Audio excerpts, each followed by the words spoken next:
Welcome to the Serenity Wealth Now Show with Chris Cooper. This is not your typical financial show. As a CPA, licensed insurance agent, and investment advisor, Chris brings the financial conversation to life, where the numbers really matter. Every week, Chris sits down with someone from the community to find the financial lessons hiding in their story. Now, here's your financial friend, Chris Cooper. What's going on? Good morning. Happy Sunday. And this is an exciting one for me, folks. This is my 100th episode, and I've been airing this live, different guests every time, sometimes repeats. For example, Vic Porcelli of NewsTalkSTL is in with me today. How are you, Vic? I'm great, Chris. Congratulations. 100 shows. I say to myself, 100 shows. It's amazing. It feels like we just met each other. Exactly. It feels like yesterday. I know. Well, and you do a show every day, every weekday, right? So five shows. You get to 100 a lot faster than I do. It's been a while. I do one show a week, but still 100, that means that's darn near 2 years. That's, 104 is going to, right? 52 weeks in a year. That's right. Yeah. So, math. I can't believe it's been 2 years. Unbelievable. I always tell the story about when I first met you at the Powerhouse, and you had your Serenity Polo. Yep. And I'm sitting there. This is what a terrible person. You and Jim and I guess Jeff were all talking, and I started to fade on what you were talking about. And I was like, Serenity. I wonder if Serenity now, from Seinfeld. And you're like, oh, here's a picture, and here's a picture of Kramer in my office. I was like, oh, this guy's great. So it was good. Yes. Well, and I guess, technically we could do it live, but, one of my buttons here, if I just push this button. Serenity now. There it is. That's me. That's you. Holy cow. Yeah, I love that. Yeah, I don't push the buttons as much because I don't have a Ken. So you've got a co-host that you use, right? He's your producer. He does a lot on the show, but he also contributes very well to the Porcelli Show as well. He is the show. Yeah, he really is. I know it's called the Vic Porcelli Show, but he is the show. Well, you guys have a great dynamic, and it's a lot of fun. He controls the switchboard. I have this thing. There's a few buttons on my switchboard. I don't push them because it's a lot of work. It's a lot of responsibility, Vic. Well, it's confused. It's like a puzzle. You got to figure out what button to push. That's right. So I have my few buttons that I know of, but you know what? I usually just let Jim do that behind the scenes for me when he's doing all my Thank stuff. God So, for Jim well, Modulin, he's good too, right? He always introduces us on our game show. That's crap. Yes. I say, thank you, Jim Modulin. It's great. So what I also like about when I get a chance to go in studio and do my monthly kind of financial friend visits with you guys, you guys have the ability to do some sound bites, some nice music from time to time, talk a little bit about that. And I think that's what is, really nice about the News Talk STL station is, yes, there's a political conversation taking place. There's a lot of, what's going on in the news, local news, national political news, great topics, but also you have a lot of fun in the process too. Absolutely. And Jeff, my boss, says just be better or different or both. Yeah. Right. So I think our show is different than any talk show in America. I really do. I think it's different. And it's amazing to me, Chris, what Ken has made whoosh into. Yeah. It's a greeting. Whoosh, my brother. I wonder if I can get that. We'll see if Jim's going to add a whoosh to my show here. Perfect. So it'll be perfect. So people can hear what this is. Sometimes I'm in Deerbergs and I'm pushing the cart around and I'm walking down an aisle and a guy will pass me and go, whoosh, my brother. Thanks. Where'd this come from? Thank you so much. So what is the talk about? What brought whoosh into play here? So Joe Biden actually said, with it is whoosh. That was it. That was it. No words at all except whoosh. The only word of it.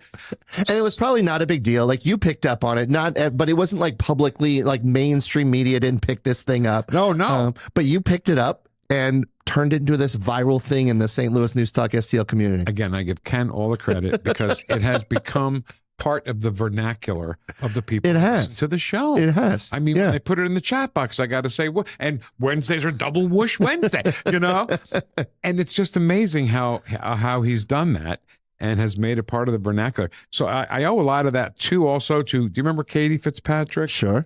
Love her to death. Yeah. Absolutely love Katie. And when she was on her way in, if something made her laugh, she would type, "Oh my God, so funny."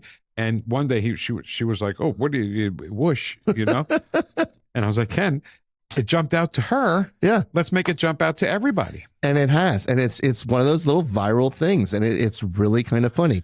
And then your show also ends with make sure you leave the record player on at night, which I think is also really kind of comical too. And that's Joe Biden. Yeah. During a debate when he got it right. The first time he got it right. Keep your TV, your radio, keep your record player on. Record player on like at night. Freebird is going to tell you what the news is, And so it's a great song, by the way. No, yes, absolutely. And he just is an idiot. And so I said to Ken, I said, let's just keep your record player on at night. And every day I'm going to say, thanks so much. Because the comedy part to me is, thank you so much for having the record player on at night to listen to us this morning. That's right. So that's There's how so many things end here. every day. Yeah. And it's just great. And Joe is just a wealth of comedy. Well, you know what? And politicians are. And that's an interesting topic to talk about, too, because you get all this news, right, from both sides talking about this whole cancel culture thing. And, Johnny Carson did a great job on the Today Show. I guess Tonight Show. Tonight Show. You never really knew where he sat politically. Right. He made fun of everybody. And I kind of like that. I think that's something that we've kind of lost because you have to be polarizing in today's world. Yeah. You have to have an opinion, and and you can't sway as much as you maybe really we all do sway, right? But I like the fact that that it's more entertaining. Saturday Night Live, same kind of thing. It's more entertaining when it's equal and everybody, and you make because politicians, all of them on both sides of the aisle, provide a lot of ammunition. Absolutely do. And I saw an interview with Johnny Carson after he was retired. And he said, the political talk and the sway to one side is going to be the death of the late show industry. Yeah. Because that's supposed to be a comedy show. Yeah. As soon as you talk about politics, the way they talked about Trump, then you're not doing comedy. Right. Sorry, Stephen Colbert was not funny. Can't fire him for that, I guess. Maybe you can. Well, that's probably the reason you should fire him, quite frankly, if his job is to entertain and he's not funny. Then he lost $20 million a year. Yeah. Did you see the last show? That's the real reason to fire him. The staff, there's like 200 people. And I'm like, it's me and Ken against the world. You know what I mean? Yeah. And I think we do a good job. Yeah. Well, it's a lot of fun. And I think that's what's neat. And obviously there's the political side of things because that's what you also are doing is spreading that message, but you're educating and informing at the same point in time, but having some fun with it. And, there's certain things, and I talk about politics with clients, and I will gladly tell you when one side is right, wrong, indifferent. That's, I'm trying to be a little bit neutral here. But you know what? Switzerland isn't neutral all the time. Right. Oh my God, they right. Just say they are. Absolutely right. You're absolutely right. So you have to understand that there's good and there's bad, but we have to talk about it, especially in today's crazy social media driven world. It's just part of the conversation. It has to be. Yeah. And unfortunately, we're driven to those polar opposites. And the right answer is a lot of times right in the middle, I don't use Facebook for anything political. Yeah. I don't know. I don't know.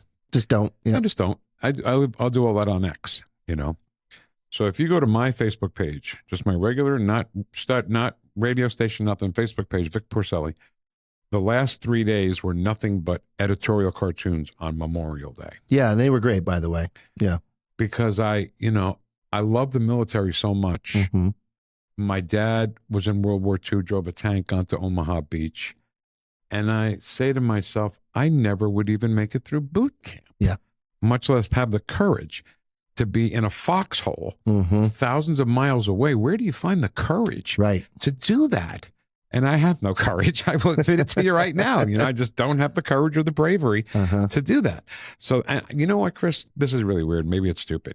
I will not even salute. Like I won't put my hand up to my head and salute because I've not earned that right to do it. I get that. I feel awkward too. I've not been taught the right technique. I also, when I'm standing for the national anthem, I struggle with the, do you stand at attention kind of thing with your arms kind of folded behind your back or like arms. So I just do that over my heart, right? Because I feel like that's what I've earned. I haven't earned the right to just stand there at attention. Completely agree. So completely agree. So, that's why everything was just editorial cartoons, and some of them are very poignant, and some of them are very, like there's a barbecue, and the dad's got his stuff on the grill, and the kid said, how much did all this cost anyway? And then the next panel is the graveyard. You know what I mean? Cemetery. So that's why. And the difference between Veterans Day and Memorial Day gets me a little crazy when people don't understand it. It's very easy. Yeah. If your parent or whoever didn't die in battle, Veterans Day. Yeah. If they did die in battle, it's Memorial Day. Well, Memorial Day is where we recognize that ultimate price for the freedoms we enjoy today. Mm-hmm. And that ultimate price is not saluting the veterans that are out there, which are, by the way, we can do all day long too. Absolutely. Love the veterans. But it is very, I have a whole stack set ready to go on Veterans Day too. Absolutely. Yeah. Well, and it's the soldiers. It's the Marines. It's the seamen. It's the, the airmen. It's all part of what this country is all about. It is. It is. So this weekend we have the St. Louis Air Show, Friday, Saturday, Sunday. Have you ever been? I have. Yep. Now you don't get out and do these kind of things very often. I don't think. I used to all the time. Yeah. When I was at the river, we would go out to the air show. We were down on Laclede's Landing one time and the air show was going on. You remember how the streets were so narrow where you could see in between buildings all the way down to the riverfront? And this B-1 or B-2 bomber or whatever it was just flew. Super neat. I was like, oh my God. And I've been a couple in Chesterfield. Yeah. Absolutely love it. They're super neat. And so we, for Memorial Day, had a Blue Angel on our show. It was super cool. And Garrett the Ghost Casper. So that was just a few weeks ago, talking about the air show. And so we're going to the air show with the kids. Our oldest son's girlfriend is, she wants to be a pilot. So we're going to go hang out there and hang out and just watch some jets. And, it's a big day, 250 years of America. Right. It's unbelievable. It really is. And while I'm at it, just a quick shameless plug. Next week, I believe we have Milkshake Man coming in. I don't know if you know the Milkshake Man. Milkshake Man happens to be the brother of Joe Rush at our radio station. Oh, wow. He's a double amputee from being in the war. And he used to bring milkshakes to amputees in the hospital in D.C.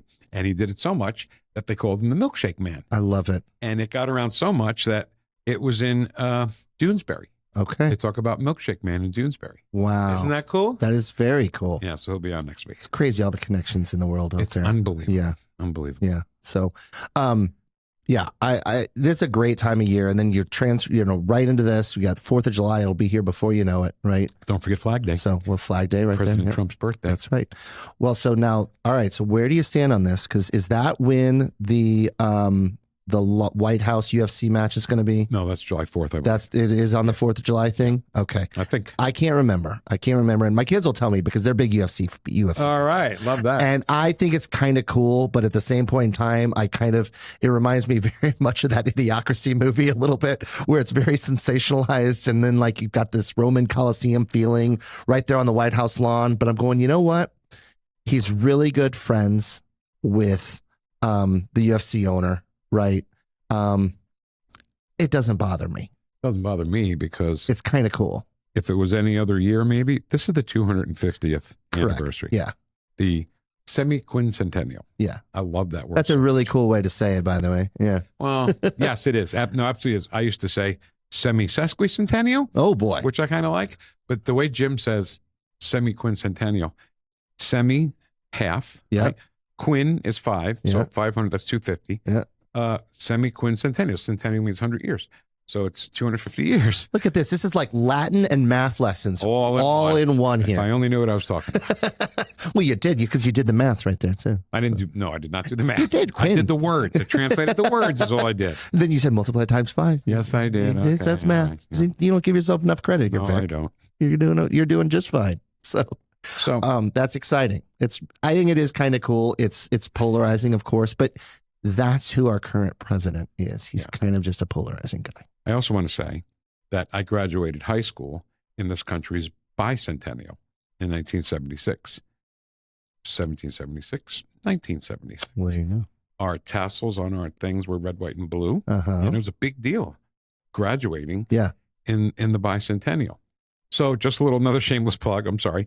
But next month, I got to find out the exact day when we graduated. I'm going to bring my yearbook in and just read some of the stuff in there. Oh, boy. Like Mark Russo was in a science class with me. The teacher's name was Mr. Bosland. Didn't like me much. Some teachers love the class clown, some don't. Were you the class clown? Always. Yeah. Always. And I did things to him that made his face get red, So Mark Russo writes in my yearbook, Vic, Mr. Boslin retired. It's definitely because of you. Oh, geez. So I was kind of proud of that. Yeah. Well, he earned a nice pension, retirement for teachers. He wasn't old. He just might have quit the school. Oh, I don't know if geez. he went somewhere else. And you took away his pension. He's not vested. The hell with him. I had another teacher that I use with what's going on right now. His name was Mr. Abramo. He's my geometry teacher. Okay. Believe it or not, hold on to your coffees. I was good in geometry. I aced geometry. Yeah. So he used to say, don't give up what you want most for what you want now. Okay. Very easy to do, right? Yeah, absolutely. I want this now. Yeah. Is that going to help you with what you want most? And I've been saying that with the gas prices. By the way, I drove by a gas station here just now. It was $3.99. Yeah. Everything's on its way down. It is. As I said it would. Don't give up what you want most for what you want now. Well, and I was my kiddos were talking about this. We were on a I think it was my youngest, Chase. He was talking a little bit about gas prices and everything. I said that's what's going to happen with the conflict in the Middle East, and it's somewhat valid, but kind of not really, because we're a lot more energy independent now than we have been in the past. But they're still going to raise prices, But I said, it's really a small price to pay for nuclear weapons not existing with people that want to use them. So and there was a movie, and it was Nicole Kidman, and I think it was George Clooney in this. And I could be dead wrong on which movie it is, but I'm pretty sure it's this one. That was their movie. I'm terrible with movie names. I know lines, but Nicole Kidman says, I'm not afraid of the person who wants to buy 5 nuclear weapons. I'm worried about the one who wants just one. Oh. Because they're going to use it, right? That's unbelievable. Pretty scary stuff. So I was mentioning that to my son the other day, and I'm okay if that's what has to happen, because there are a lot of bad people that are wanting to do harm to us that do not think about the global impacts of what that would do, right? We're a powerhouse in the world, and if something happened in the United States, it naturally is going to affect the entire world economy. Yeah. And people forget, kids that don't even remember because they weren't born yet, when they took 52 Americans and held them hostage for 444 days, these are the people that you're negotiating with. They don't negotiate. You remember Donald Trump loves the poem about the snake? You know the snake? Yeah. So if anybody doesn't know, the snake was hurt and injured on the road. This lady said, oh, you poor snake, I'm going to bring you into my house and I'm going to help you get back to health. And she does. She brings him in, and then she feeds him every day and makes sure he's okay every day. And the one day he bites her. Snake bites her. She goes, no, I did all this for you. Why would you bite me? He says, because I'm a snake. There's just no two ways about it. And that's what Iran is. Iran is the snake. Now, do you like snakes? I'm a snake person. So. What does that mean? I'm a snake person? No, I am a snake person. So I just know it's a different kind of snake. I get the analogy for sure. Okay. I do like snakes. The reason I say that is because snakes are people either love them or hate them. Like there's very little in the middle, I have never been in contact with the snake. Yeah. I'm not a go to the woods guy. Yeah. I don't camp. But what if there was like a boa constrictor or something like that? Would you hold it or anything like that? No way. Yeah. Yeah. So I don't even want to feel slimy. See, they're not slimy though. Yes, they are. No, they're not. Snakes are slimy. They're not at all. No. Why would they call lawyers snakes if they're not slimy? I don't know. They're not. I don't know. That's fair though. It's a fair analogy.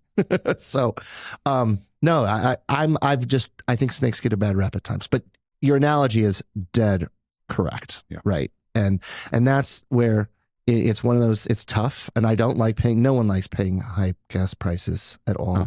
I mean, it does affect everything else, right? Like Walmart, it affected their earnings release because they're saying, hey, we got, that's a big portion of their expense, right? Fuel. Mm-hmm. It just makes sense. Mm-hmm. And so I understand that, but we still have to bring more goods coming from the U.S. than we do worldwide. Yeah. And the truck drivers, they have to get the food to the supermarket, right? Right. So, I mean, if it came down to it, my wife makes me laugh. I swear to God, she's so funny. She's so smart. She did a little cabinet purge, like cabinet in the kitchen. That's sure. And she threw out all the stuff. And she goes, you know what? She goes, if we had to, we could eat for 3 weeks until food is just in here, you know? Yeah. That made me pasta a lot. And there's a lot of canned tomatoes in there. Oh, that would be tough for you, wouldn't it? Oh, God, I don't know how I would do that. Yeah, pastas and tomatoes. I assume guess that's every meal for you. No. No? That's very racist of you. Oh, you're a Guinea, so you just eat pasta every day? It's all I hear. Every time you talk about food, what is it about? Pasta. Okay. So I have a favorite Italian restaurant in St. Louis on the hill, and it's Canetto's House of Pasta. And I always get the same thing. I get the macaroni aglio olio and a side of olive scasciati. So, yeah, see, I can't even repeat what you just said because you say it with a way cooler way of saying it. So. You know, can I just say, can I talk about something so Of stupid? course. Okay. So Italian's a very beautiful language, right? Yeah. It's one of the romance languages, isn't it? And you can sound sexy to a girl just by saying, Sentino se dice quando porta tornare. Oh my God, you speak Italian? No, it's just a line from The Godfather when Michael asked, did Santino say when I can come home? Yeah, it sounded very different. Right? Yeah. Come here, baby. Se dice quando porta tornare. I don't know enough Italian. I wish I did. It sounds pretty good, though. Yeah. Well, I know how to pronounce words. Yep. I can read Italian. I might not know what I'm saying, but I would pronounce every word right. Okay. And it's a long journey. Yeah. You know? It is. You got your verbs. You conjugate the verbs as regular, and you got your irregular verbs just to confuse the enemy, I guess. You know. Yeah. So it's not easy. Well, I think that English is not a very easy language either. Absolutely. You know, from what I can gather, I don't know because I've spoken it since day one, and I don't speak any other language. So that's the thing. When people come to this country, they know their native language, and then they learn our net language. They're already doubly smart as me, right? Because I'm barely can speak English. But it's a tough one to learn, right? And I don't do a lot of worldwide travel. I love that when I do travel, it's very uncomfortable for me to not know what language. It's nothing. It's just being comfortable with trying to figure out how to get around. So you have the little book that says where's the bathroom? The easy things, right? The life things. And that's what always makes me, our oldest son just went to Italy. Flew into Milan, spent 4 days traveling. Didn't I meet him? Yeah, you met AJ. Yeah. He came in. Great kid. Yeah. So he went to Italy with his girlfriend 4 or 5 days and took all kinds of trips. They saw Switzerland. They went to Rome, all kinds of things. And I'm just going, man, I'm really, because I've not shown him to feel comfortable in those settings at all. You know, shame on me, quite frankly, in many ways. But it's my own thing, right? So I like that he's getting out there, experiencing these things, doing these things. Because in my mind, I'm going, how do you know which train to get on? Right. Like, how did you know how to say go to the airport? Like the everyday stuff that I can't get out of my brain enough to go enjoy that other culture. Right. Which is unfortunate because I wish I did know. Me too. A little bit more of that, or just feel comfortable doing it. You know. So here's my story. 7th grade, believe it or not, I was in the smart kid class, so I could take a foreign language, and I begged my father on my knees to let me take Italian. Yeah. And nope. Spanish is going to be the second language in this country. You got to learn Spanish. Okay.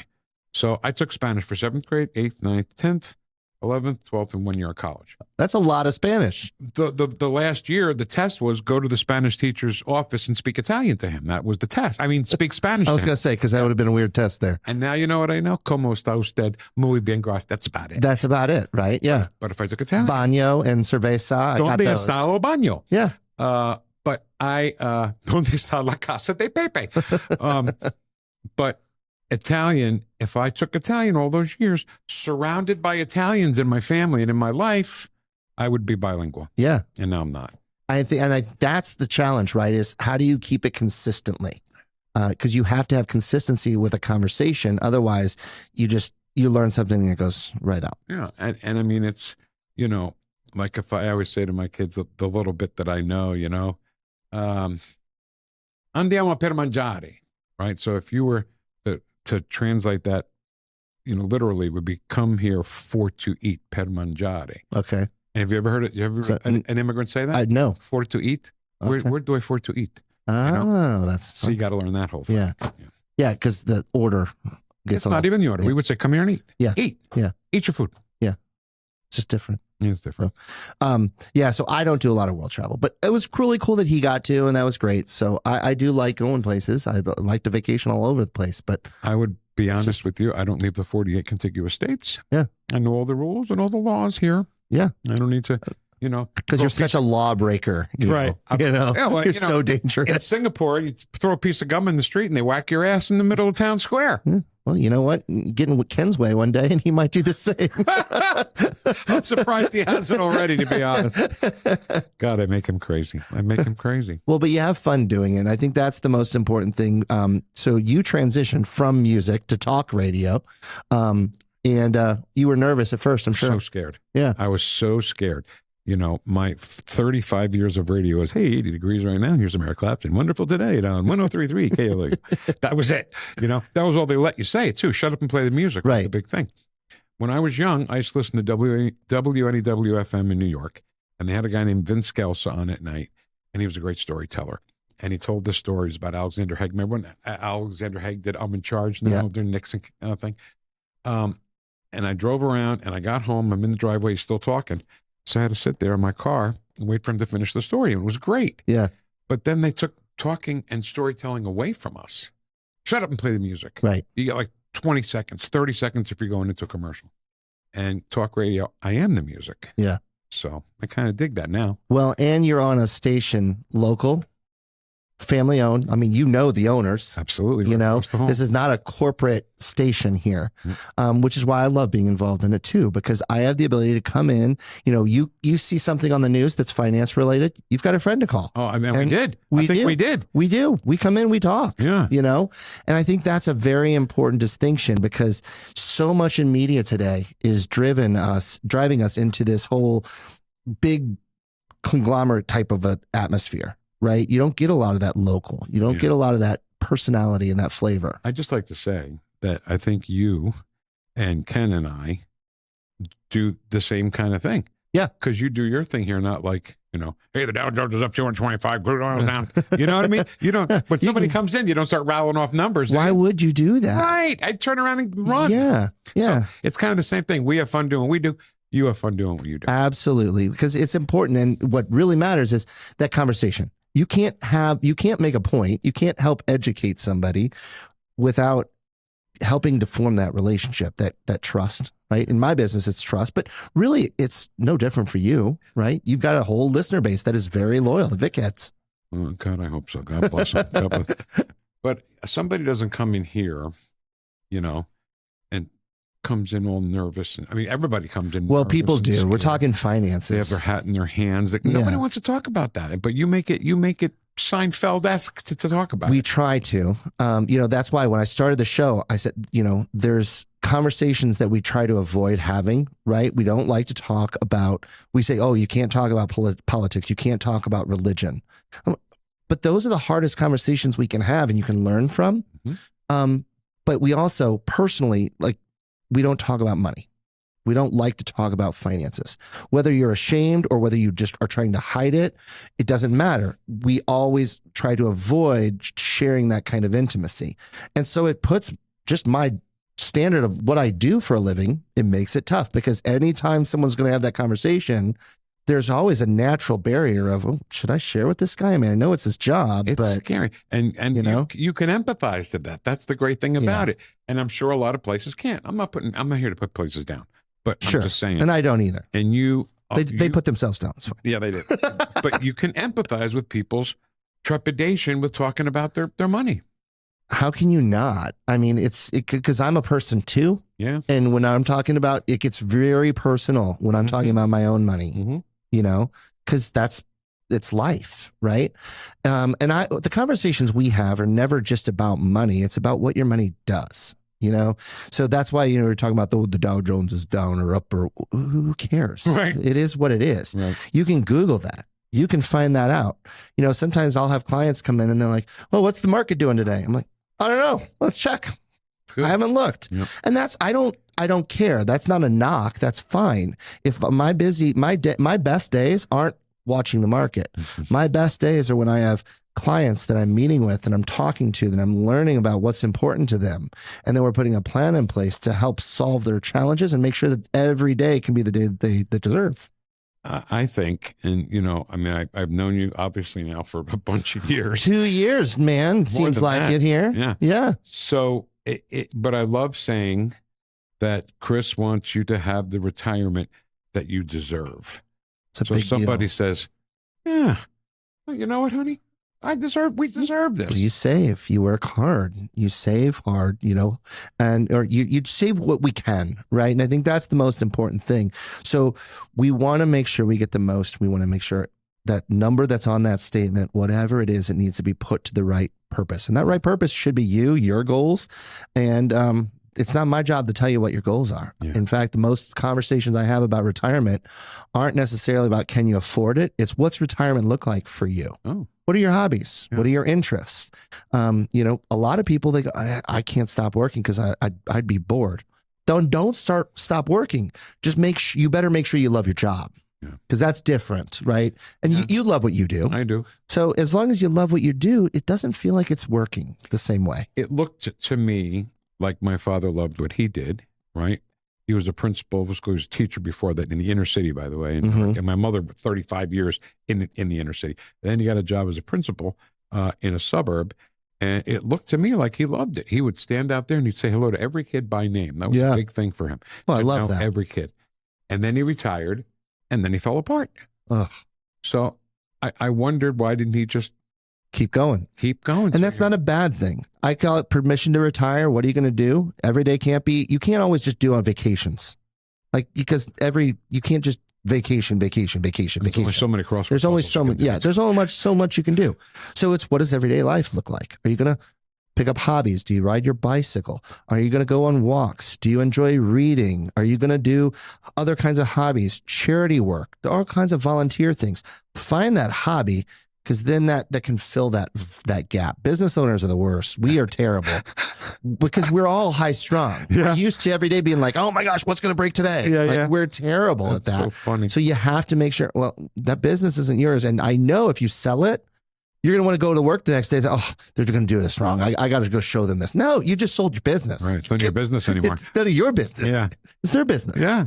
So mind your business. Right. You got to find something else to fill your time. Yeah. So that's the most enjoyable part of what we do, is translating those lifestyle, those emotions into, the money that funds it. Yeah. And I think that's the most important thing. Love it. All right. So I've been enjoying 100 episodes on News Talk STL. Great group of folks. So thank you for being a part of it too. Because I couldn't do 100 episodes on my show without being able to be part of your show at times. So thank you. I appreciate that. It's a lot of fun. We love having you on board. Thank you. All right. So I got a button, but I got you live in person. So instead of me pushing my button, give me my Costanza here. You ready? Yeah. Serenity now. Love it. See? I can't do it, guys. I can't even try. That's the way to end it. I'm an amateur impressionist. Oh, it's wonderful. Vic, thanks for everything, buddy. Thank you, man. Always great to see you, Chris. All right. Thank you so much, my friend Vic, for joining me to celebrate the 100th episode of the Serenity Wealth Now show. I cannot believe I have been doing this for 100 weeks straight. I love it. Every episode different.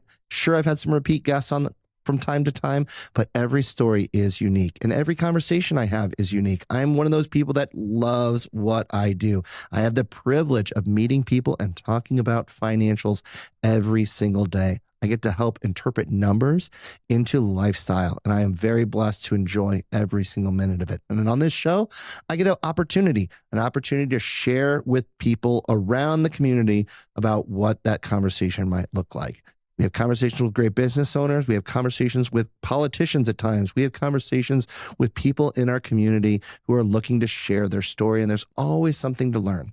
Finances are around us everywhere we look. So it's easy to find that little piece of finance and understand how to bring that out into the open to talk about it, because that's the most important thing. You got to have a conversation. You got to have a conversation about money. You have to have a conversation about finances, because if you don't have those conversations, those goals, those things that are important to you, they can get overlooked. You need to make sure we keep that in context. It has to be an open discussion, somebody who can help make sure your goals are related and incorporated into your plan and ultimately how things are set up in your financial life as well. It is not by accident that you come up with these things. You have to do it intentionally. It has to be done with purpose, and you should have some good time in the process. And that's what we're all about. So when you're ready for your own conversation, reach out, give us a call. And until then, follow us on social media. Take a look at our show, Serenity Wealth Now Show, for more insights, information, and of course, a little fun with finance along the way. We will see you next week. Serenity Now! Serenity Wealth Now can be found wherever you are at serenitywealthnow.com, on YouTube, Spotify, LinkedIn, and Facebook, and on NewsTalkSTL Sunday mornings at 9 a.m. When you're ready for your own conversation, schedule some time with Chris by visiting serenitywealthnow.com. That's serenitywealthnow.com. Investment advice offered through Fortis Capital Advisors.